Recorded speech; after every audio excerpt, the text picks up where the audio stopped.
Oh my God. Welcome. We're back. The Don't Call Me White Girl show. Dre is pointing at the camera. He told me to look at 10 fucking times already. And I'm looking.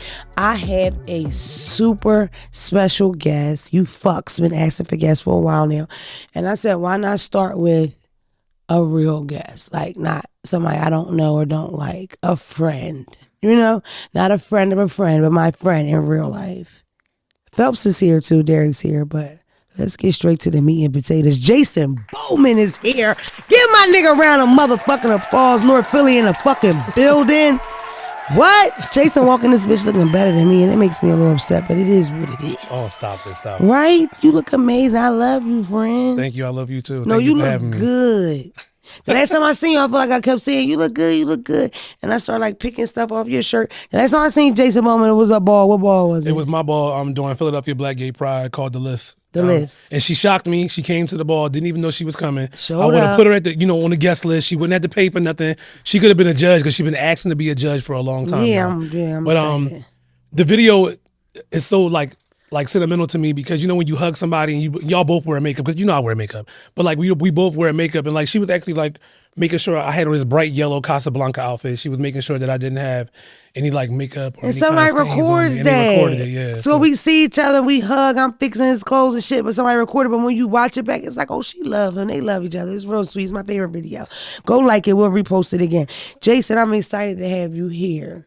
I think you selfish with the people. I don't think you talk to the people enough. You know what I mean? You work a lot. You always tell me that. You tell me work that. real hard, but I think you need to do stuff like this more because, we be having we'll have these conversations on Instagram and they'll go for hours and hours. People be talking about them for weeks and, oh, you should do that again. You should whatever. But you're so smart and you've lived so many lives. You know what I mean? Yes, I always say that I'm true to my name, the shades of Jacen. There have been many shades of my life. Yeah. Absolutely, Yeah.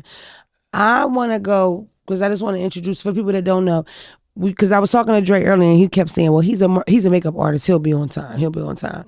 But it's like with you, I look at you because you do so much shit, right? But let's just go all the way from the beginning. You from Philadelphia. I'm from Philadelphia, born and raised. He's an Aquarius I'm from Aquarius Philadelphia. from Philadelphia. That's where we lock in at. We lock and loaded. And sometimes Aquariuses, they get together. It's like, who are you? But that's not what we did. No, we don't do kind that. of We meshed. don't do And that. we close. We 3 days apart. We You 3 the days 15th, apart. right? But you know why? I'm the 15th, but it's a difference between a January Aquarius and a February Aquarius. Now, I have explained this a couple times, but how would you explain the difference?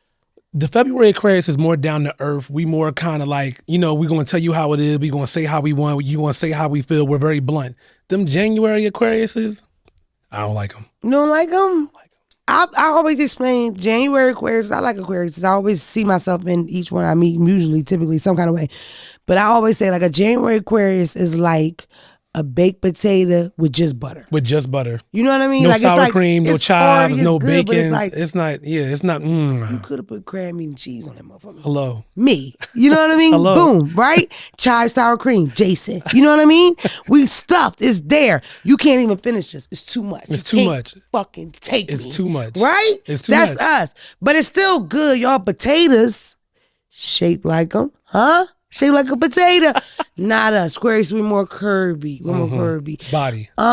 So look, let's go all the way to the beginning. As far as you starting out, like doing anything outwardly of normal shit. Like, you know how it's like people, because you raised by your mother? Yes, I'm raised by my mother. Mommy and dad? Well, more mom than dad, but my mom was my dad, so to speak. Okay. My dad was definitely in the picture, but any typical black man in the 80s and 90s, he had a bunch of other women and doing a bunch of other things. He did him. So you raised by your mom, but your mom, she raising you. What is she more leaning you towards doing? Going to school, something like that? Surprisingly, my mom just wanted me to be better than what she was. And in that, my mom was born with spina bifida, which is a neurological disorder that affects the spine. I didn't know that, Jason. Yeah, she wasn't supposed to live past the age of 14. She wasn't supposed to have any children.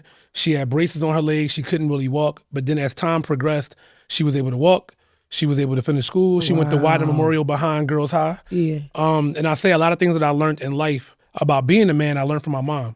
And in that, she just wanted me to just be successful at whatever it is that I did. And I'm sure we're going to talk about it, but I can jump ahead. Even when it came time for me allegedly coming out of this closet, I never had a closet to come out of because I was always Jacen from the start. Why do you say that? Like, how do you figure you didn't have a closet to come out of? Because I was always a bit flamboyant at times. I was always in touch with, beauty. I always kind of like felt very pretty. I was always attracted to men as long as I can remember. Didn't know very pretty though. Bitch, you are pretty though. I don't have a problem telling my friend. You know what I mean? I know what you mean. I'm that kind of person. I don't have a problem with being like, you look good as shit. Because it's like, it's a little bit of pride. Because it's like, okay, you got friends. They're like, oh, you want to come to the event? Cool. You want to bring your friends. It's like, I'm bringing Jacen. Like, yeah, that's my friend. You look good. Thank you. I received that, but I always didn't feel that way. Wow. So like now that, I got the liposuction and I got certain things done to perfect myself, I can accept those type of compliments because I always didn't feel that way about myself. I don't think Aquarius is like compliments. Though. No, we don't like compliments. Yeah, we get real awkward, real like. For sure. Let's go back. So boom, your first like foot out the door is beauty. You think you started that in that world first? I would say I started in that world first because you model, right? I did model for a short period of time. My mom used to have this Avon bottle of makeup. It was a brown bottle with a pink top. That was my first experience in like playing in makeup because back then I used to always say I looked like Genuine. I used to have the S curl and I would have my little gel and back then we was Beijing crazy, like Beijing crazy. Shout out to niggas that still use Beijing. We with that. It's cool. It's cool. But I used to stain a bunch of pillows up with the Beijing because like back then we didn't wash it out. But nonetheless, I used to pick my face a lot. And I started having like hyperpigmentation marks on my face, and I would take my mom's Avon foundation and mix it with lotion and put it on my face. And my mom used to be like, "What you doing?" I said, "Oh, like I gotta make a moisturizer so that way I can kind of cover up these marks." And she was like, "Buy your own goddamn makeup. Get out of my stuff, Jacen. Like, why are you wearing my stuff? Like, get out." So I went and bought my own makeup, and like that was kind of my first introduction into beauty. But I would see my mom do a little bit of makeup here and there, and I will always be so infatuated with watching her. I was always infatuated by just cosmetics. So you basically correcting what you felt like was an error. Was your first? Was my error. Was my first introduction into makeup, and it's crazy because I got to high school early. I went to George Washington High School in the Northeast. Okay. Part of the segregation program. You used to bus over to the Northeast with all the good schools. Jacen, I went to fucking Alany Elementary, and then they sent me to Benjamin Rush. I went to Benjamin Rush. I graduated in '96. Oh, that's crazy. That's crazy. But and going to George Washington, by the time I got to 12th grade, I guess you could say it was when I kind of like started feeling the essence of what it means to be gay. Because like they called me gay all through school. I didn't know what that was. I just like, I like to hang with the girls. I don't like getting dirty. They called you gay though, when they called you gay though, was it like they call you gay and you feel a type of way? Or even when they called you gay, was it gay with anger, or was it just like, oh, you gay? It was just the gay boy. It was more gay with anger, but it was kind of like I was always the one that everybody liked. So that's the gay boy. That's gay Jacen. I was like, I'm not gay. Yeah. Like did you ever respond with like kicking ass, or was you always like fuck, like it didn't matter? No, it really didn't matter because like I even think like back to when I used to go to Washington, I used to work in the office, and goody two shoes, like for sure, if you nose stuck up in the air. Goody two shoes. Had class in the annex with the white kids. I didn't really have too many classes with the black kids. A little brainiac, but nonetheless, I used to always save all the cool kids' cut cards. Okay. So I would go to the office, steal their cut cards so they wouldn't get suspended. I even think one time Kevin Hart, before he graduated, I think I took one of his cut cards out of the deck so he wouldn't get in trouble. Went to high school with Kevin. Went to high school with Kevin. Okay. So yeah, like I used to always do that. So they never really bothered me per se. Yeah. Of course, it was always the ones that hated because I was around all the bad bitches. I was around all the bad girls. All the girls loved me. But I never really had like a thrashing of actually being called gay, except this one time. I never forget it. But one thing about me, I'm comical. So I can always turn an awkward situation into a comedy moment. Okay. You know how big the Muslim society is in Philadelphia? Yes, I do. I was on the sub train, and back during that time, I took the long way home because I wanted to, hang out with my friends. I went down to the gallery. I was hanging out in the food court. We got on the sub to come back up. And we got on the sub to come back up. It was this Muslim dude. He had the long, their long throw and stuff on. And he was like, man, I can't stand these. So I was like, who he talking to? So my friend was like, Jacen, don't say nothing. I said, who you calling the you got the dress on? Who really So the whole train started laughing. Boy was so mad, I kept saying to myself, Lord, Jacen, you're going to have to fight. But I didn't have to fight. He just looked at me. I was like, what? And mind you, at that time, I was just going through a growth spurt. I was a chubby kid, but at the end of the day, deep down inside, I'm not really a fighter, but I can fight if I have to. But I was like, if I gotta fuck this boy up, this is gonna be crazy on this train. But you fucking me. You from North? I'm from North, so I had to do what I had to do. It was what it was. Yeah. So there wasn't a moment for you coming out the closet. You feel like your mother just knew, your father just knew. I feel like what my did you dad have to explain? My dad didn't know, and for a long time I kind of kept it from my dad because I knew that my dad had an issue with homosexuality. You know, my dad went to college. He pledged, and while his pledging, he was blindfolded, and being blindfolded, he responded to a guy giving him head. And I used to have this gay cousin. He passed away. Daryl. Daryl was very protective of me. And I think Daryl kind of seen what I was before I knew what I was. And my dad did not really celebrate homosexuality. Okay. And when we finally had the conversation, believe it or not, after all these years, was 2 months before he passed, because he passed while I was serving time in the feds at Fort Dix. And he came to see me, and he was like, you know, You talking about Daryl or your father? my father. My father came to see me while I was at Fort Dix, and he was just like, Jacen, you got something you want to tell me? No. Well, when was you going to tell me that you was gay? Why did I have to tell you that I was gay? You knew. You knew because you treated me differently. You knew because as a black father, you know, you wanted me to be this macho man that I just wasn't. But I think that my dad protected me in ways that he didn't realize that he was protecting me from the scrutiny of being gay and, you know, from the cruelty of just the world of just being gay. Because back in the 90s, it's safe to be gay now. Yeah. But it was not safe to be gay back when I was going to school. For sure. You had to hide a lot of things. You had to camouflage a lot of things. It just wasn't as accepting as it is now. My mom always explains she had like a couple gay friends at her job, and they were friends, but they were more friendly. It was like an employer, you know, we work together, we cool type of thing. But a couple of them were gay, and they would be openly real flamboyant. They happen to be feminine. They happen to be a bit flamboyant. Not all of them, but what she did, remember about all of them, is that they all turned that shit down because they worked downtown. Right. So when they would go eat lunch, they putting it on because it was like you might get punched in your face walking No, past. you're not, Mike. You're going to get punched in your Right. face. And Like this you're is going. late 80s, early 90s. She's like, Mona, you couldn't be downtown. And even to me now, my age, downtown is like a safe place in my mind, or the police are around in my mind to a certain extent. But you know what's so crazy? I think that the first time that I had my first experience of like walking into my queerism was when I hit 13th Street. What you call that, baby? Queerism. Walking into my queerism. It sound like a play. That'll be a good play. Maybe I should write that. It would. But it was my first time going down 13th Street, which is the Gayborhood. Right. And I remember that I used to go to Dancers Nightclub when it used to be down like near, not that far from the gallery, like right over in the area where the Marriott and all that stuff was at. And one day I was walking with my friends. You know, we were walking, and a lot of us used to be gay, but we didn't know we was gay. We just used to hang in the mirrors and dance in the mirrors and percolate and all that kind of stuff. Right. So I'm walking down 13th Street, and I remember at the time, a friend of mine, Lord have mercy, that I met off the party line. That's a whole nother story. Because the party line used to be the thing back in the day. Shout out to the mailbox, monkey. to the butt monkey, to the Raven. What the fuck y'all know about the party line? You know what my name was? What was your name? Base Rider 2000. You know what my name was? All Money is Legal.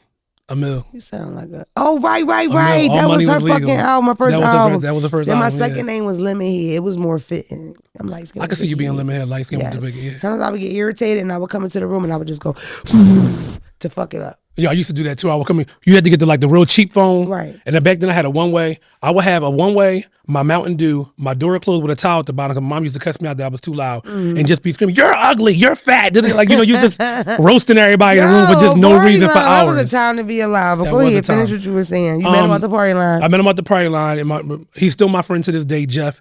Jeff brought me down 13th Street.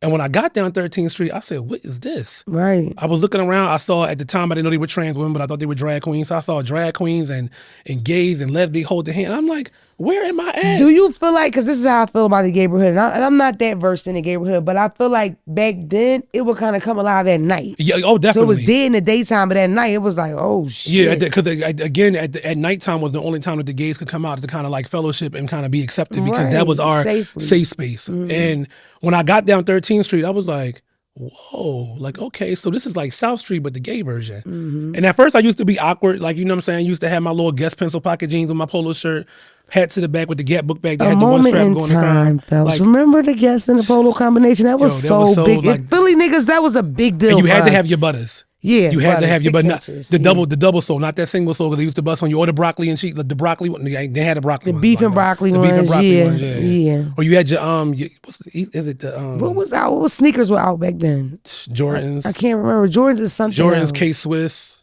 K-Swiss is something else. I'm thinking about. I can't put my. Deodora's. Yo, yeah, Deodora's was definitely out. Yeah, Deodora's. Deodora's was definitely out. No, Deodora's was Philadelphia. Yeah, that was Philly. We did Deodora's in Sergio Philadelphia Valente. first. Sergio Valente, Gloria Vanderbilt. Yeah. Listen, don't get me started, okay? No, so your introduction to the Gayborhood, it kind of introduced you to being gay or what that is. Yeah, really. to what that is. And then, to be honest, once I got introduced to the Gayborhood, is around the same time that I got introduced to the ballroom scene. Okay. And to fast forward a couple months before I graduated high school, when I entered my senior year, I met a man named Alvernian Prestige in the gallery. Okay. And I used to always hang out in the gallery by the bathrooms where the McDonald's is at. We just used to all just hang out right there. Shout out to the old gallery. Shout out to the old gallery. Now it's the fashion district or something. It's horrible. They ruined the gallery. The it ain't gallery the was same. so fun. It was so lit. Get off the train, you right there. Get you some Tiffany's. Yeah. Get you a pretzel. Go get you some Yeah. McDonald's. Just be in there busting it up, like chopping it. But It's just a different anyway, time. Alvernian walks up to me. I'm with my friends, and he hands me this business card. He said, "Yo, I want you to model for Prestige Entertainment." And I'm looking at this man like, who is this? Like, I ain't doing no damn modeling. My mom ain't letting me do that. You know, I was a latchkey kid. You know, my mom worked double, triple sometimes at work. So all I did was go to school, study. I went to E9 Tabernacle Baptist Church. I was on the choir. Went to E9? I went to E9. I was in the Honor Society, so I didn't really have time to do any kind of modeling. But it sparked my interest. So one day, we had beepers back then. Lord, I'm telling my age.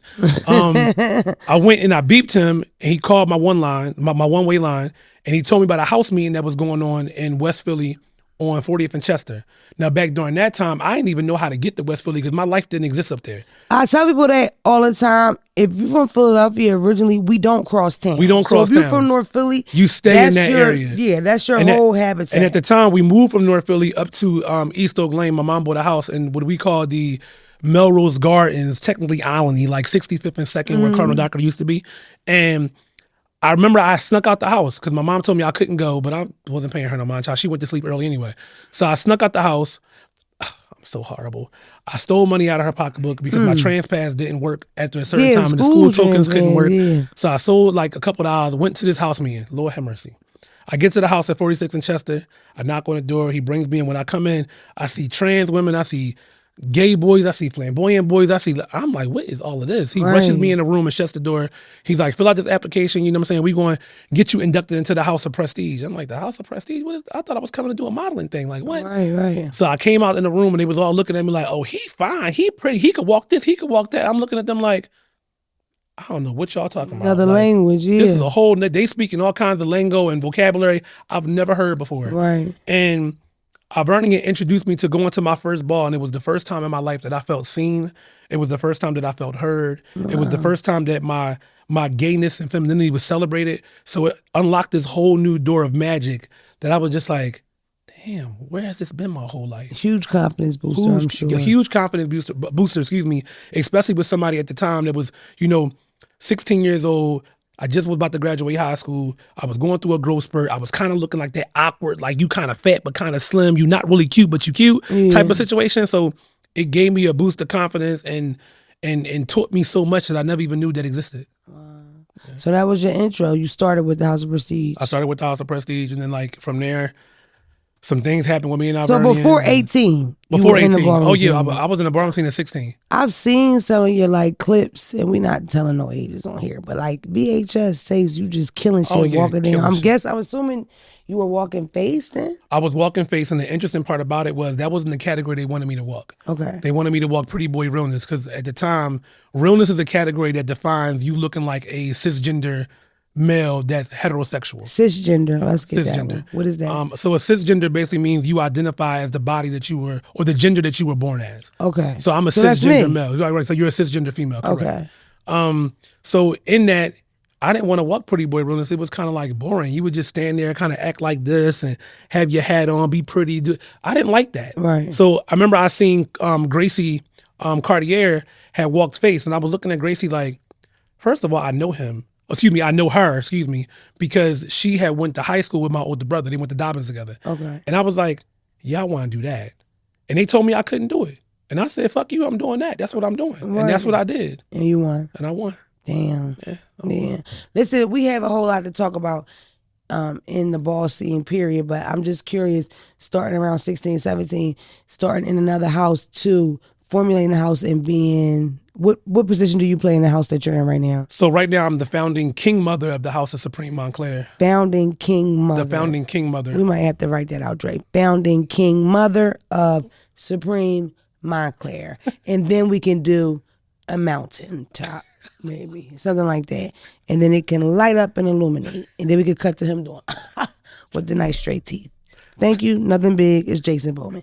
Okay. That's just a big jump. You know what I mean? To be in the world. And it's like, I always feel like, because a little bit inside of me, I was always like a slacker. I ain't really tried. But the more I try, the more I feel like I want to conquer shit. Like I feel good that I did this in this amount of time. Or people, you know what I mean? Looking like that. So with you, I feel like you could come in the ballroom scene and be so many things. But to get to the top like that, it wasn't an easy journey. You know, I've been I was in a house of prestige. I was in a house of ebony. And to those that's watching that's trying to figure out, okay, what exactly is a house? A house is basically like a sorority or a fraternity that we're a part of for the LGBTIAQ. Even y'all get caught up in all the motherfucking It's a lot of letters. I'm tired of this. It's draining, love. We're going to get all the way into it, but go ahead, finish what you're saying. So, you know, with me being a part of these houses, I learned a lot of organizational skills. I learned what it means to be a man. I learned what it means to kind of like basically run a business, because a house is kind of like a business. I learned how to do event planning. I learned how to do politics, how to navigate through spaces and learn new people. And I'm a psychiatrist. I'm a mother. You're a mediator. I'm a mediator. I'm sometimes an instigator. A treasurer. A treasurer. Like, you know, I wear a lot of different hats. Let me tell you my intro to the houses. It was weird. In high school, I woke up one day and I had a lot of gay friends, male and female. And at the time, we lived in Delaware. And I remember a friend saying, well, I want you to come to this house with me or whatever. And I'm like, okay, because I was always very adventurous or whatever. What I do remember is I remember coming in and some people not being friendly to me. Oh, no, we're not friendly. Like, you know what I mean? From the door. It's pussy in here. It's pussy in here. It's cunt in here. Yes, I'm like, why is the cunt here? What is cunt doing here? That's the reaction I got. And I remember I ended up, because it's literally a house. So I ended up going to the steps and I'm in like the front bedroom, because it was a row home in Wilmington. And guys were coming in, but when they would see me, a stranger, they would duck, because this nigga's husband, it's women's husbands in here. Well, not so much, not just women's husbands, but at the same time, during that time, you know, the ballroom scene was something that happened at night as well. Okay. Because you're able to portray and be who you want to be during the day, and then at night you come alive. Okay. So when we would see, like at the time, and I never had a problem because I wasn't trade, but you know, when you would see at the time a woman around be like, what is the cunt? Why y'all got this cunt here? Like, what is the fish doing here, child? Yeah. Like, why y'all like hanging with all this fish? Like, get them out of here. Is it possible because she'll know your tea then? Because she'll know the tea, and then so you just, that's what I'm saying. You pulled me up right then and there, because then that's the only thing I could think of. Well, this is somebody's man. When the whole thing is, this person might haven't been there in their life to tell their story yet. Right. So the fact that you hear, bitch, you might go to our church and you might know. Yeah, you might know. You might say something. That, Jacen. Yeah. But I was, and I'm a very loud, boisterous person. I ain't say a word because I just have never seen nothing like it, and I just took it all in. You know what I mean? And I think eventually, I don't know if I ever been to a ballroom, but I caught a battle, and I think they were just voguing or whatever then, but I was totally like, oh, this is amazing. And it's crazy to come forward now and where I am now to have never really been to a ball. Well, your ball was the first ball I had been to, really, and I did miss a lot of it, but I want to get more educated. I want to know more, and then I like the life, so I be wanting to be a part of it, but I also want to be a part of it in a way of where I'm welcomed. You know what I mean? But I think that, like, believe it or not, you have a very large gay following. Jacen, I didn't know. No, you have a very large gay following. I came to his ball, right? And I parked, we were in, I think, Germantown. We was in Germantown, yeah. Which is North Philly, you know, a part of North Philadelphia. I parked my car, walk out like I'm a regular bitch. They swarmed. I did not know that. Like, niggas was like, oh my God. And the crazy part about it was when me and you was talking, like, you know, we talk on Instagram, they were just like, oh, okay, you know, don't call me a white girl. I'm like, no, I actually know. That's my friend. Like, that's my friend. Like, we talks. And then one of the commentators was saying to me, oh, you got to connect me with Don't Call Me a White Girl. I'm like, whoa, hold up. Like, hello, what's going on? Like, you know what I'm saying? But, like, no, when they saw you at the ball, like, they went crazy. Oh, Jacen, you got to bring her back to the ball. She got to come. She got to judge. Yeah. I'm like, first of all, I'm not putting my friend on no panel. But y'all to try her. It was a warm welcome. Would they try me on the panel? If I don't, that's what Sam was saying. He was like, yo, if you say things that they don't feel like you're wrong, they will try you. They will try. But I don't think they will. I want the full experience. Even I'm going to give it to you. I'm with it. I don't give a fuck. I said what I said. You didn't pull off real boy pretty realness. Well, To be transparent, we're just now going through a situation that happened at a ball that happened in Atlanta, maybe like 2 weekends ago, where somebody got chopped, their boyfriend got mad, and he bear maced the whole panel. Oh my God, are you serious? On camera? It was on camera. It made the blogs. It was a Did mess. it? Yeah, it was a mess. The boyfriend comes and use beer mace and spray the whole fucking place. One thing I want to explain for people that don't know, these balls go on 10, 12, 15 hours overnight. Yeah, look at Dre. I said 10, 12. How many hours do you consider a short ball? A short ball for me might be about 8. Yeah, that's short. Yeah. And that's not typical or average. That's also, not average, no. These things go overnight sometimes. Okay, let me explain too. Another intro I had to the ballroom scene was my favorite documentary, which is Paris is Burning. Mm-hmm. Okay. If you are interested and you want to know the history or whatever, I think that's a great way. That's a great starting point. Yeah. The ballroom scene, the way it was introduced to me in the Paris is Burning, the light of that was these kids from Harlem broke, New York City was very poor back then in the 80s. Broke ass kids just getting together, having these huge competitions where you go from feeling ignored like you nobody in a project with 100,000 people to you being the shit. Actually, the ballroom scene started because of a drag pageant with Crystal LaBeija. And Crystal LaBeija, if you want to look at something else too, you can look at the documentary Queen. Mm-hmm. It's on Netflix. It talks about Crystal LaBeija, Crystal LaBeija. Is this with the 50s? It was like the 50s and 60s. Okay. And she kind of spearheaded the ballroom scene because she didn't feel like she was being judged properly in the pageant world that she created ballroom. Right. So, we stand on the back of a trans woman who, saw something bigger than what. So is Crystal LaBeija the start of it? I would say Crystal LaBeija is the starting point. Okay, I definitely know who Crystal LaBeija is. Yeah. She wouldn't be winning these drag competitions. She wouldn't, but she would be going against white women. She would win some of them, but she didn't win this one. And one of the infamous remarks was taking the wrong way shit. She looked bad. And Harlow was from Philadelphia. Mm. The person that beat her was from Philadelphia. I remember she saying, Harlow doesn't equal me. Look at her makeup. It looks bad. Yes. Take a picture of me and Harlow and see which one is more beautiful. Right, because she doesn't equal me. Or she flips completely yeah. out.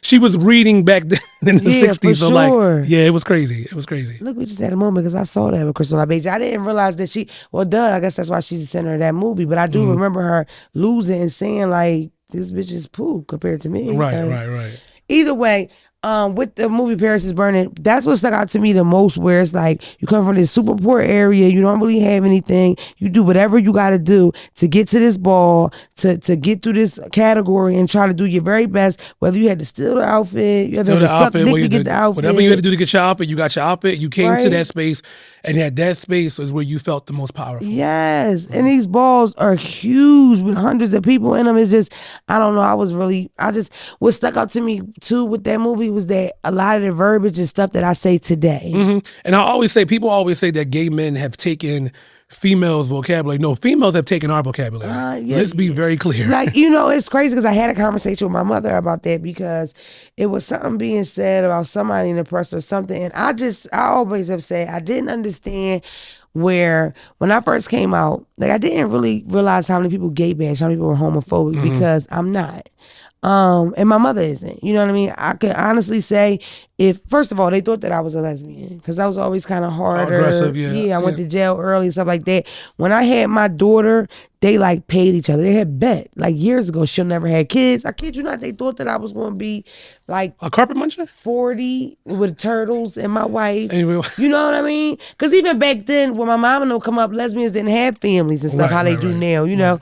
But I do come from that kind of family that I was a lesbian. My mother wouldn't have been upset with me. You know what I'm saying? Mm-hmm. So for me, it was when I first did this stuff on the internet and I would go live with a guy, just anybody, and we didn't connect and we having this great conversation, and then the comments would be the F word. Is he gay? Ill? And I'm like, yo, people really still have a problem with that? My brain wasn't even tuned that way. First of all, because I'm not gay, so I don't experience the bashing like a gay person would. Plus, I'm from Philadelphia where you see a lot of gay people, trans and all that. Mm-hmm. You know what I mean? I grew up and went to school. You could see two boys kissing in the hall. I went to high school. I graduated in 2000-ish, so I saw gay couples in school. That was not foreign to me. I didn't learn that so many people were homophobic until I started doing the internet thing. You know what's so funny? My mom and I had a conversation about P-Valley. My mom loves P-Valley. Mm-hmm. And for the longest time, I've always had an issue with how gays were described on television because they put us in a box. You know, all of us are not flamboyant. All of us do not wear heels. We do not wear nails and makeup and all kind of things. And I was really pleased with P-Valley this season that you were able to see the other side of gay. So you do have masculine. You do have like, you know, soft feminine, but like me, I'm kind of in between. It just depends on what I feel like in that mood. And like, you know, sometimes people be like, you know, Jacen, you're not the most masculine. I ain't trying to be. I'm just Jacen. You know what I'm saying? So being able to see different versions of gay on television was so important, especially in this era, because growing up, I didn't see that. Like, you know, when I think about the movie Mannequin, like, you know, he was a flamboyant queen. He was Miss Thing, this girl, and girl, all of those things. But like, that's not who I identified as. I didn't see that. Or when Eddie Murphy and them would make fun of being gay, like it was always so extra over the top. So to be able to see this now in this society, I always say that I'm happy. And I even celebrate, because, you know, like back during when I was like, you know, younger, you couldn't be a out. And a out means you couldn't get on the train, you know, with your nails and your hair and your cutoff shirt and, you know, with your long hair and be gender non-conforming or gender non-binary, where now you can. So when I see that in public, I be like, look how big Santana is. That's a perfect example. Oh, can I tell you something? I love Santana. Yeah, I do too. I love Santana because Santana is authentically himself. And in being authentically himself, he ain't trying to be nobody else but him. So with his nails, with his makeup, with the beard, on and off camera, like, I love it. And I'm so glad that we finally have another openly gay rapper that's able to rap about things that I can identify with. So that we didn't have that kind of representation. And people always say representation doesn't matter, but it really does matter. Yeah, for sure. It matters for sure, because now we got a black Ariel. Right. And like, you know, I got tired of looking at the Disney movies and I kept seeing all these pretty fairy white girls. White people don't like that. You know, I mean, oh, well, deal with it. Guess what? They said she down there frying them fish. Well, sorry, she could fry the fish, but guess what? We gonna come up, we gonna have some good fried fish and some macaroni and cheese and some spaghetti and some chicken. But at the end of the day, black people will get around that movie and support it just like we did Black Panther, and guess what? It's gonna be successful. The power of the black dollar. For sure.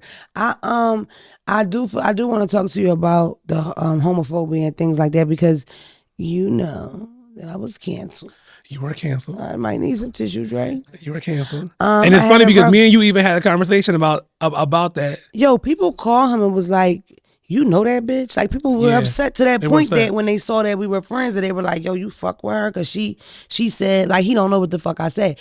Not only do he know what I said, he educated me like you're supposed to do, your friends. You know, I'm not the friend that you had that you can't pull up. You can't. I am the friend that you can call and say, yo, Damone, you shouldn't have said that, right? I had a conversation with T.S. Madison probably months way after. Still great conversation, because it's like, it's nothing wrong with educating a person, and I'm open for the information. Also, I want you, just like I told her, like, yo, a lot of people in my lane feel like we don't know what to fucking say. You know what I'm saying?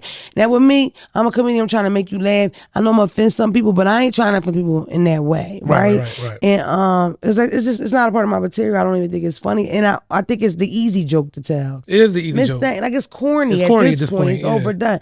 But for me, I wish and I hope that a lot of people from that community know that there is a big group of people that don't hate you, bro. We just don't know what the fuck to say to you and what not to say to you. And some of us are not worldly enough to like inquire, to learn, because it's more ignorance of anything. I think it's more ignorance, but I think that it's time that people get a little bit more educated. Like, you know, and I can't. But where do you go? Like right now, if it was a person, he 35, he don't hate nobody. His little brother gay now. His sister's, you know, transitioning into a man. He don't know what the fuck to say at Thanksgiving. Where could he go to get some vital information? To learn what it starts online. There's so many different resources that you have. If you can Google what's the new sneakers coming out by Yeezy. If you can Google that, you can Google. That's right. You can Google this kind of things, and I think that like for a long time, especially with a lot of the blogs, and when they post something about gay, I get so angry at reading some of the comments, and a lot of the comments come from black women. Like, a lot of them come from black women, and some of the stuff is so disgusting to me,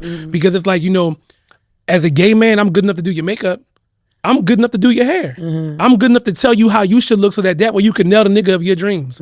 But yet when it comes to a gay issue, you quiet. You don't say anything. Oh, we're an abomination. Oh, we're not we're worthless. We're all these different, oh, goddamn gay people. Oh, everybody's so sensitive. No, we're not sensitive, but at the end of the day, yo, y'all tried us for a long time. So yeah, you gotta be careful what the fuck you say out your mouth. Like, be careful. I feel like it's a known thing that those who get bullied tend to bully. And I feel like at this point, and you brought up Santana, we brought up Santana. I did have a good conversation with Santana in a way of, like, he's like, yeah, we use it to advantage just like anybody else will. You know? But of course, but I think it's so long, the oppressed become the oppressor. Mm-hmm. So we've been oppressed for so long, we become the oppressor. And do I think that sometimes, just sometimes, not many, but sometimes do we go a little overboard? Yeah. Mm-hmm. But at the end of the day, I understand it. Yeah. Like, I get it. Yeah, like, I totally get it. Yeah. And I wish that, especially, I think that in the Black community, we have been raised to hate homosexuality. Yeah. We have been raised that way. You know, our fathers, you know, did, oh, gay, like, nah. Like, you know, anything that's deemed not masculine. Right. Like, it was an issue. So, like, you know, we've been traumatized. We've been through a lot of bullshit. We've been through a lot. And imagine me, right? I always tell people, I'm Black, I'm gay, and I'm a man. And you fine. And I'm fine. But those three things alone, child, I'm glad when I get back in my door at the end of the day. Okay. Like, it'd be a lie. Mm-hmm. It'd be a lie. It do. It'd be a lie. I don't want to breeze past it. I feel like you are right. People should just use Google to try to educate themselves. And I feel like if you become that person that don't educate yourself, you kind of just as guilty as a motherfucker that, you know what I mean? Absolutely. Especially if you're intelligent enough. And I'm gonna be honest. You can read. I'm gonna be honest about something. A lot of my trans men, son, and for y'all to wonder what a trans man is somebody that was born female that transitioned to male. One of my sons, can I say his name?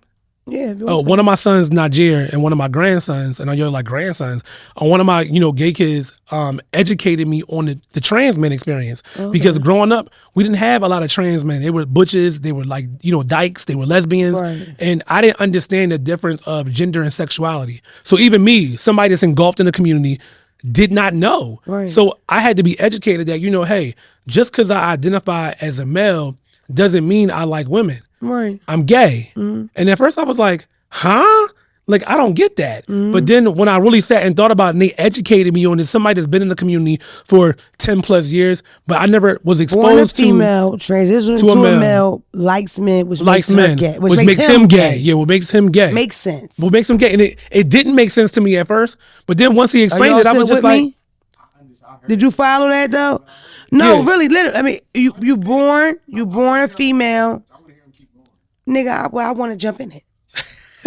Born female. Okay, go ahead. He don't want me to hear me talk. You were born female, but you transitioned to male. But I had to understand, finally, it took me a long time to get it, that gender and sexuality are not one and the same. Right. They're not one and the same. Right. And I could understand it from a trans woman perspective, but I didn't understand it from a trans man perspective until my son educated me on it. He was like, yeah, Mom, because, you know, I'm a gay male. And I was like, got it. Right. Understand. Yeah. Like, totally understand. So that's even me, somebody who had to be educated on that. And you would think I would be educated on it, but I wasn't. What's the number one thing is because you're open to be educated. Because I'm open to be educated. That's the whole thing. One thing that I want to always tell y'all, you have to forever be a student.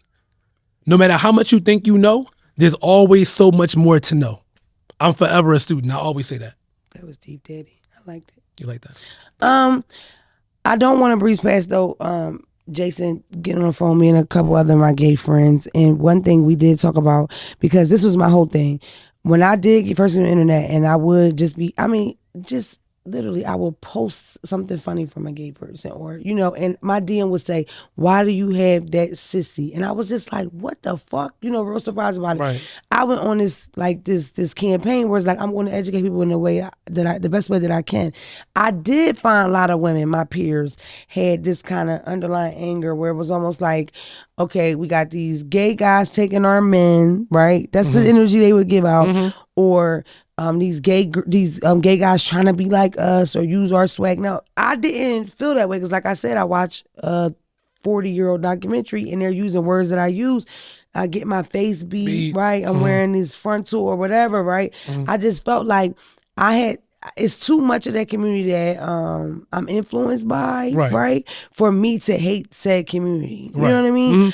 Also, I am somebody that, I've said this a million times and I'm going to keep on saying it, I don't feel like I come from a community where it's a warm place to come out. So I have a different understanding of the trade or DL guys. Right. I've had friends that took a while to come out to me. I'm talking about 10 years, 20 years, you know, and I feel like let's say peers, me and her sitting here, her Tyler's there. He's young. He's super feminine. He's a little boy. This little boy is giving gay at 2 or 3, right? Right. That conversation almost always turns into some kind of whisper, some kind of rumor. Girl, you see her son, he act like that, right? Now, imagine if reversed and it was, hey, you ever think maybe he's gay or how you would handle that? Which is that's a conversation that's love and stuff like that and support. That's the difference, because you don't know what it feels like to come out where you might lose your job, your friend, your relationship with your father. Everything. Right. So it's like, until we had that kind of community where it's a warm place and you feel safe to come out, you can't be mad that these niggas is hiding the secret. And it's funny, even when I think about like family stuff, during the pandemic, we discovered that I had a sister that I never knew about. My dad had a child when he was just graduating high school, and my sister discovered me on Instagram. So to make a really, really long story short, in this process, I was meeting my nephews. And in meeting my nephews, I'm on FaceTime with one of them, and we all on a family thing, and I'm texting my other sister, and I'm like, you think he gay? Because I kept trying to figure out where the next gay one was. Because in my family, I don't care what nobody say, it's one per bloodline. Okay. And I couldn't figure out which one of my nieces and nephews was going to be gay yet. Right. But I wanted to be there to support them because I knew how it felt for me growing up. I had my cousin Daryl. Cousin Daryl passed away in 96 from HIV-related illnesses. And I always said the same way that I am as a role model and as a big brother and as a mother, a father, an uncle, an auntie to everybody in the gay community, I want to be that same person for anybody that's in my family so that way don't have to go through this journey alone. Because I went through this journey alone. I ran into a lot of brick walls, but I wanted to avoid that from happening with anybody else. So make a long story short, I text my sister, I'm like, yeah, he looked like me. Child, the way he talking, he looked like me right now. And I finally had enough courage to have a conversation with him. And it was like, nephew, what's going on with so-and-so, X, Y, and Z? And he was like, yeah, Unc, I am. Wow. And I was like, well, why you ain't come out the closet all these years? My nephew got 3 kids. You know what I'm saying? Like, very amazing father, an amazing father. And like now watching him kind of come into his own is like, dang, I wish I was around when you was younger because I could have probably like protected you more from going through what you going through. You know what I'm saying? Like growing up, because like growing up just wasn't easy being gay. Like I don't care what nobody say. It's easier, a little bit easier now. But it was a struggle back then. Yeah, it seems like where I'm from outside looking in. But I when that happened with me and I did get canceled or whatever, I did learn a lot. Number one, what I said was wrong. Also, I learned to just like you have a certain amount of power with these platforms, right? And my mother's opinion matters to me. She's one of the smartest people. I love your mother. I love her. Yeah, people love Wanda. Wanda came to the show. He's a big fan of Wanda too. The chubby one. But no, she was like, them on what I saw the most on Twitter is that they're hurt. Like you hurt them.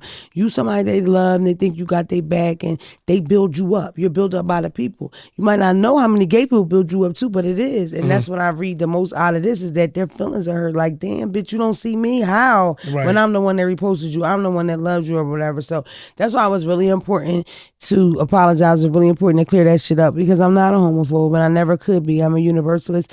And you taught me something like that because what you said was, because I said to you, like, Jacen, how they don't see? I'm telling everybody, I'm hipping these bitches and, shit like, every gay person wasn't molested, right? Shit like every gay guy that you meet in the employee break room that you don't have to go, yes, bitch, I love that sweater. He don't like that. Yeah, because I'm one of the ones I don't like it.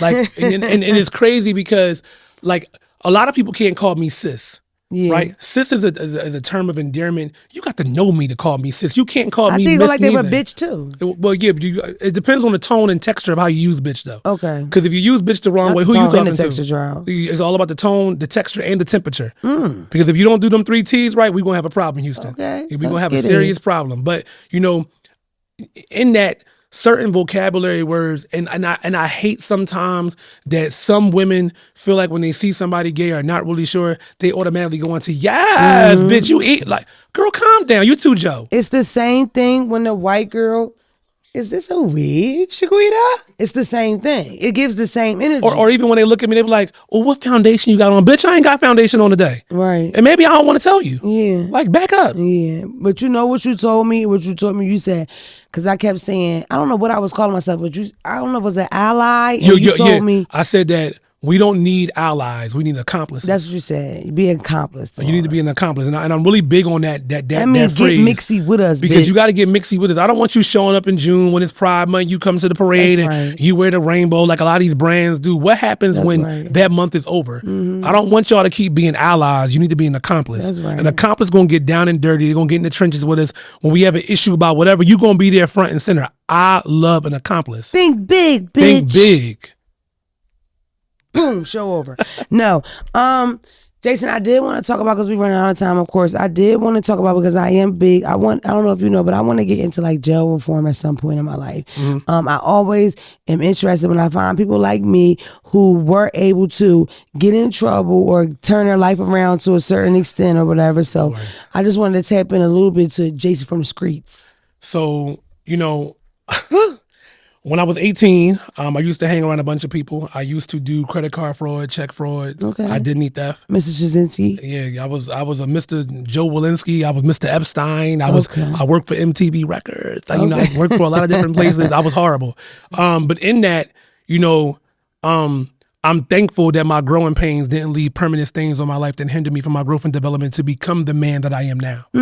And looking back on that person that was 18 years old that didn't have to do that thing, because I was a shelter kid. My mom provided everything for me. I wore designer clothes. I didn't have to do it, but it was it was a high. It was a high. Oh, okay. It was like a rush that I felt like, bitch, I'm about to go in this store and swipe this card and turn it. We about to get all this Prada, all this Dolce & Gabbana. I'm about to have these fur coats and glasses. We about to go in the plane. I'm about to get this rental car. We about to go to this hotel room. I'm getting on Amtrak riding in Excel Express before Excel Express was like the thing when it was new. Like, it was such a high and a rush to me. And it wasn't until my wake-up call, because you know it's always a wake-up call. What was your wake-up call? My wake-up call was, I realized you can't teach people how to do the thing that you do, and you got to move quietly. Because I was teaching somebody how to do something, they got hemmed up, and they ran their fucking mouth. Somebody told on you? They told on me. Boy, the game They is told on up. me. And then the ice on the cake was, you thought that was my only lesson, right? Fast forward about 8 years later, I'm doing something for a friend. You know, they want me to go pick up these sunglasses. I go pick up the sunglasses. When I get in the sunglass store, if they would have told me that it was on some fraudulent shit, I would have knew how to maneuver differently. I gave this man my real ID. At this time, you know, I'm already being known through Philly. Gave this man my ID. He gave me the sunglasses to come to find out. My friend got it on a stolen credit card. Didn't know the whole time. I used to live on 38th and Spring Garden in this apartment building called the Cloisters, but it looked like a church.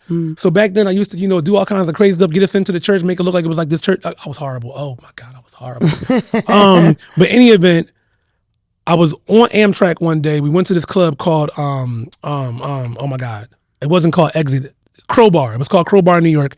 It was this big like night party. I leave Crowbar. For some reason, something's like, Jacen, don't get on this train. I don't know why I felt like that, but I felt like it was like something like an angel telling me, don't you get on that train, you catch the bus. Because I used a stolen credit card to get on the train. I get on the train anyway. We on the train, 9 Amtrak police come up and was like, get off the train. So they took all of us off the train. They took us off the train. Mind you, everybody started whistling like a bird, child. Everybody just started pinning and just saying stuff. They was going to let me go. But a warrant came up for my arrest. The warrant was in Delaware County somewhere. I sat in Rikers Island for 3 months. Oh my God, you went to Rikers Island? I went to Rikers Island. When I tell y'all, it was How the worst was experience it? of my life. Oh my God, I never was it forget. scary? It was so scary because I never forget as long as I live. If I never felt gay in that moment, I felt gay. Why you say that? Because I got to the pod. So at the bottom of the pod was like the CEO's desk, and it was an aisle going this way and an aisle going this way with individual jail cells. So I get in there, and as I get in there, I'm trying to camouflage it as much as I can. I walk through.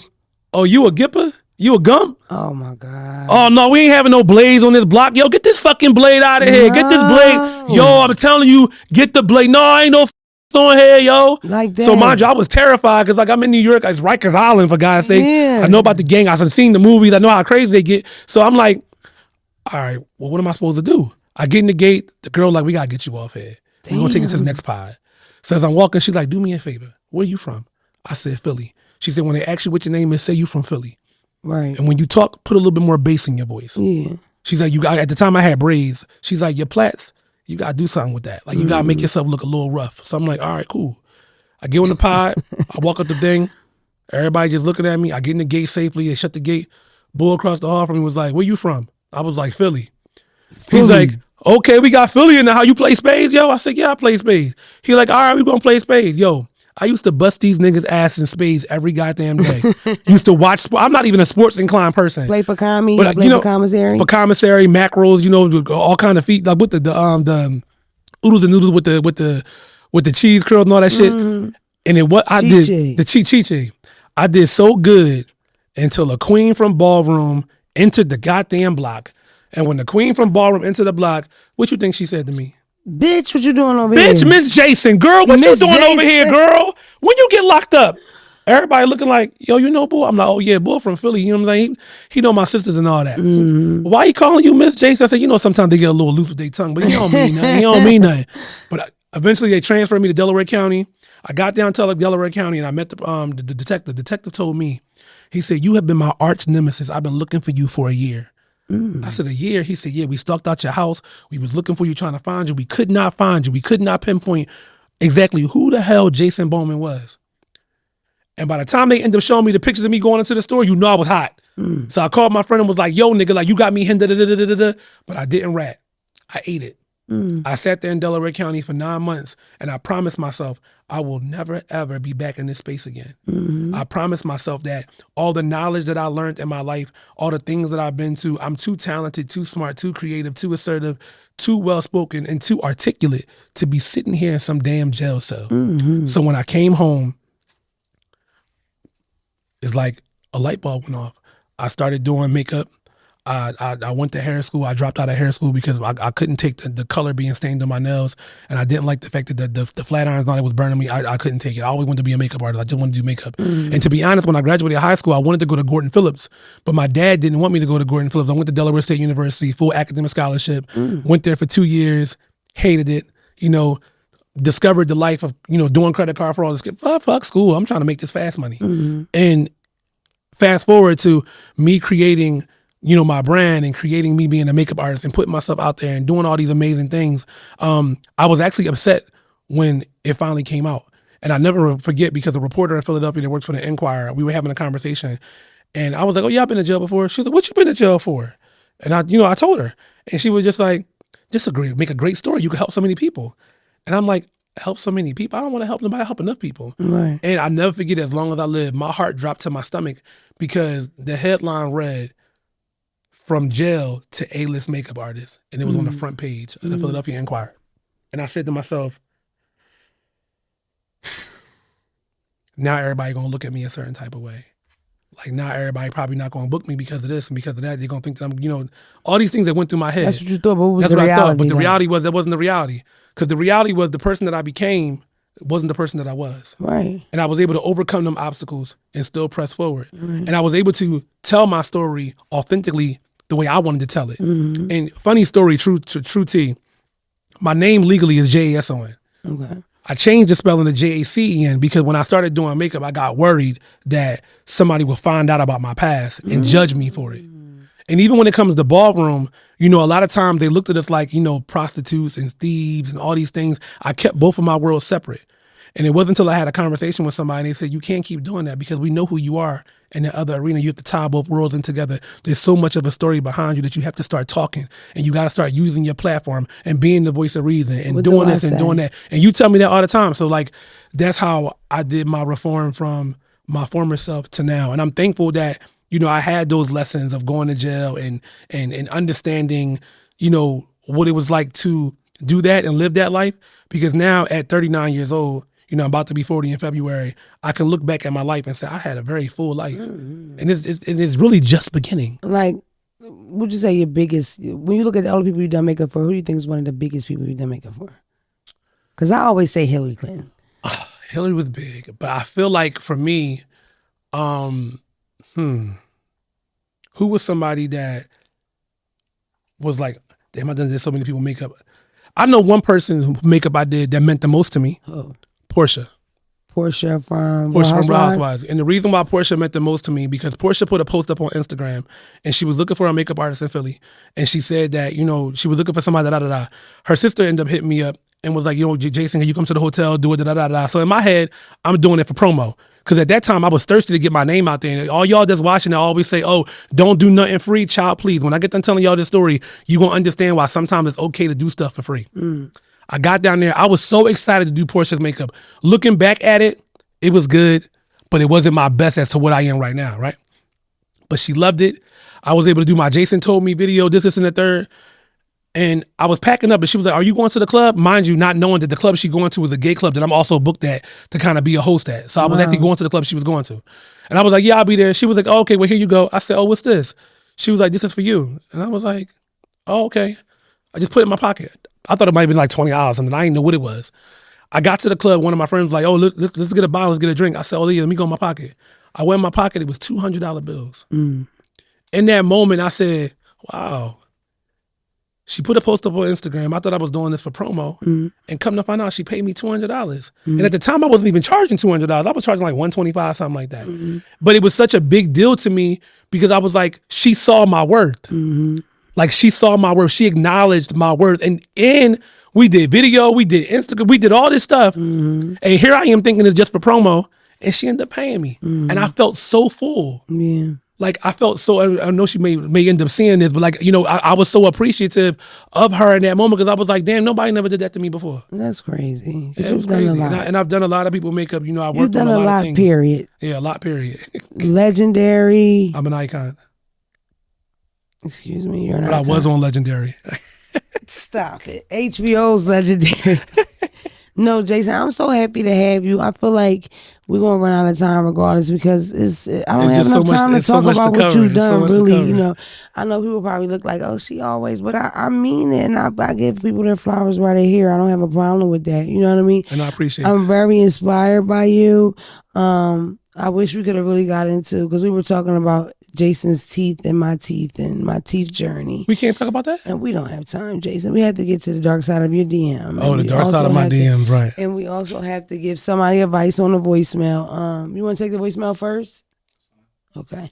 But no, Jacen, we might have to just do a part 2. You're going to have to come back, man, because they only give us an hour here. They only give us an hour. Maybe one day Jacen will give y'all a little more, and he'll do his own thing. What do you think, Jacen? 11-11 and 11-11. I don't know what the name is going to be yet, but I'm telling y'all right now, sometimes I have to say things and keep saying this so that I can remember it. But 11-11 and 11-11, my podcast drops. That's all I'm saying. Boom. All right, we're getting into the voicemail. Hey, Mona girl. So I'm not gonna lie, I love you. I watch you every motherfucking week and all that, but I really need some help. So I'm an upcoming singer or whatever. And matter of fact, I'm from DC, by the way. So if you hear it, my bad. But like, I'm from, you know, I sing and shit. And basically, a nigga that I messed with recently told me that, you know, he fuck with me, he fuck with everything I got going on, all that good shit. But then the first night, you know, my little freak ass told him nutted me and shit. And basically, this nigga, he did nutted me. Later on, a couple days, we go, this nigga want to have a motherfucker argument about the baby and shit. And tell me that if I don't make it as a motherfucker singer, he not fucking with me nor the baby. So I told him, nah, like, you gotta be in my life type shit. Fuck you thought this was. So my question to you is, what would you do? Like, if you would just, you know, keep it cordial just in case you do have a kid or whatever, or would you tell him, fuck him and his relationship with this kid, get this money, and keep going on in life? Like, what would you do? Would you try to sacrifice, you know, yourself and your kid? This voicemail is horrible and super confusing. She all over the place. I don't know. Give her advice because I'm lost. So first of all, you meet somebody, you have sex with them, they nutting you. Yes. Ejaculating. They ejaculating you, excuse me, in your vagina. Mm-hmm. You then skip somewhere and you say you got a kid. Mm-hmm. Did she have a baby? Did she have a baby? Like, I'm so lost. No, but she was saying if she is pregnant, he only wants something to do with it if she make it. No. She made that Call up. a cab. She lying. She Call made that a up. fucking cab. No. Do you have a dark side of your DM? Of course I have a dark side of my DM. It says a lot about you DC people. It does. Let's hear the dark side of your DM, Jacen. So I get a lot of random DMs, right? Mm-hmm. But you know, for some reason, since I'm on this, So because I'm on my body positivity journey now, I post a little bit more things in like, jock straps. Well, not jock straps, I ain't that crazy yet. But I wear like, Speedos and different things like that. I'm waiting for the full on nude shot. You look good. Thank you. You look good in that butt I'm still just now getting comfortable like wearing that type of stuff because your butt is fat. So I've been told. Yeah, it's good too. Yes. Ooh, and I fried chicken right the second time. Shut up. Because the first time might be a little burnt. No, only playing. I cooks down though. I cooks down. But somebody just sent me a DM and said, the way I would fuck you till you told me you love me. Is that a man or a woman? It's a man. Is he cute? Let me see. Do you get a lot of those kind of DMs? I do. I get a lot of them kind of DMs. Yeah, he is handsome. But can I tell you something? I don't normally respond to people. Yeah, I don't. He can. Not all of them though, because sometimes it don't be. I mean, he got a long tongue too.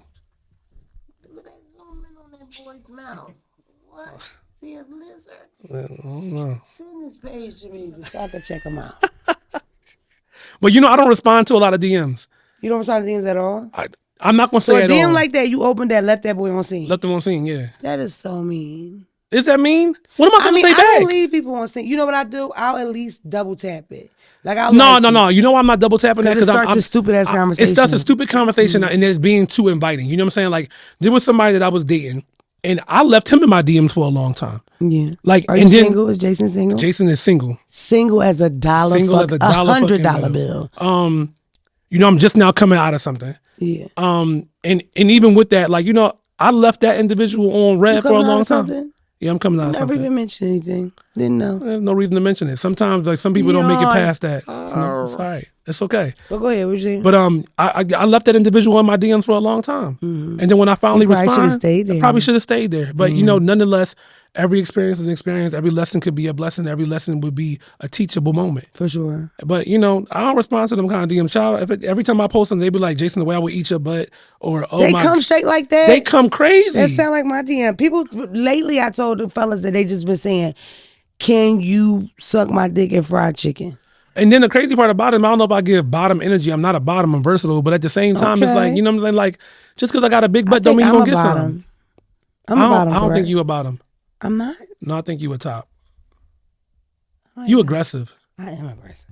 I've always had like a fantasy of fucking a man in the ass. The top. A top. But a straight man. Yeah.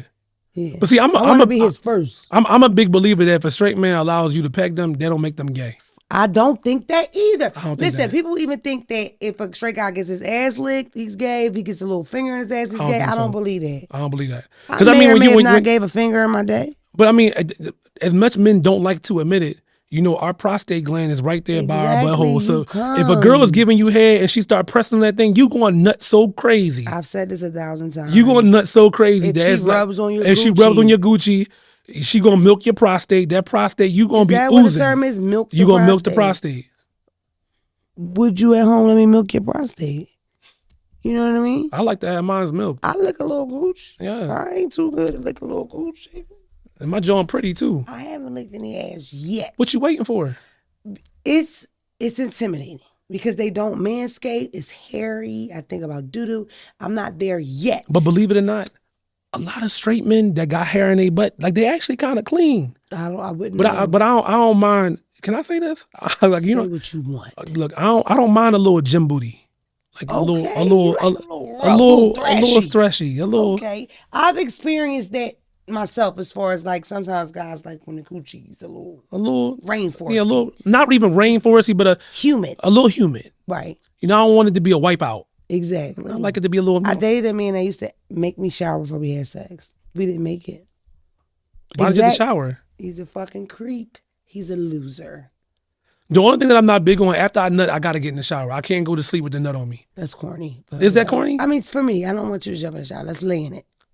Well, I mean, we could lay in there, but after a while, this nut got to get off me. I don't want it on me. You're a perfectionist, son. No, it's not a perfection. I just think that going to bed with nut staining in my sheets, then I got to change my sheets the next day. And sometimes I'm lazy. I'll be busy. So I don't want nutted sheets all on my bed for weeks. Right after we fuck, you're changing sheets and showering? No, I'm not changing the sheets. That's too much work. Okay. But sometimes I do have lube stains on the sheets. It might, be lube stains on like the pillowcase and stuff. But that's cool. Okay. That's cool. Because, all my sheets got Well, not all of them, but some of them do got some loose things on it. But nonetheless, like, yeah, I got to get my ass up and get in the shower. Okay, well, no judgment here, baby. Okay. All right, you're gorgeous. I love you.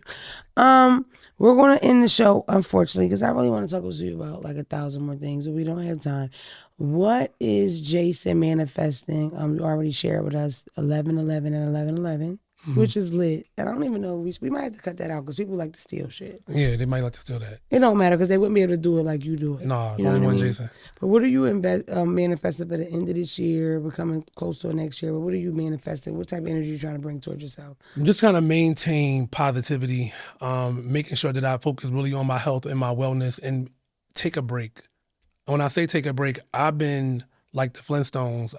You never rest. I never rest. You never even go on vacation. Last vacation you didn't even go. No, I did go. Oh, you did go? I went to Dominican Republic for a week, and then I went to Turkey, and I got my teeth done. Yeah. And then I came back. But then as soon as I came back, I went right back to work. And like this weekend, I have to go to Philadelphia Fashion Week.